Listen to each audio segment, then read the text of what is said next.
ஏங்க நான் கேன்டீன் போகிறேன் வரீங்களா, ஏய் எனக்கு தான் கிளாஸில் வேலை இருக்குன்றல நிப்போம் அப்படின்னு இந்த மாதிரி மாறி மாறி முதல்ல என் கூட யாரும் நடிக்கிறதுக்கு ரெடியாகவே இல்லை. நிறைய பேர்கிட்ட கதை சொல்லி எல்லாருமே சீன் சோன் பண்ணிட்டாங்க பாதி பேர் என்ன. சரி இந்த இது போயிட்டு இருக்கும்போது சுரேஷ் சார் கிட்ட புலம்புறதுக்காக போனேன், சார் இப்படி இருக்கு சார் என் நிலைமை அப்படின்னு.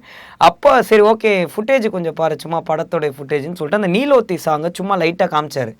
அதை பார்த்தோன்னே சார் இந்த இவங்க ரொம்ப இன்ட்ரெஸ்டிங்காக இருக்காங்க, இவங்கள காசு பண்ணலாமான்னு கேளுங்க சார், நான் கதை சொல்லலாமான்னு கேளுங்கன்னு கேட்டிருந்தேன்.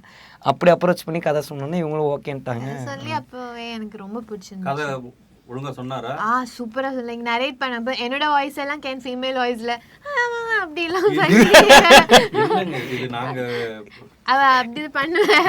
எங்களுக்கு எப்படி அந்த சீன் எப்படி சொன்னீங்கன்னு எங்களுக்காக இல்லண்ணே நீங்க இம்ப்ரெஸ் பண்ணிருக்கீங்கல்ல. இல்லை இப்போ சும்மா சொல்லும் போது ஃபார் எக்ஸாம்பிள் வந்து ஏங்க நான் கேன்டீன் போகிறேன் வரீங்களா, ஏய் எனக்கு தான் கிளாஸில் வேலை இருக்குன்றல நிப்போம் அப்படின்னு இந்த மாதிரி மாறி மாறி அப்பா வாய்ஸ்னா அப்படி வித் பிஜிஎம் பிஜிஎம் ஸ்போர்ட் தான் நரேட் பண்ணுவேன். 2 மணி நேரம் படம் பாக்குற மாதிரி இருந்துச்சுன்னா ஓகே.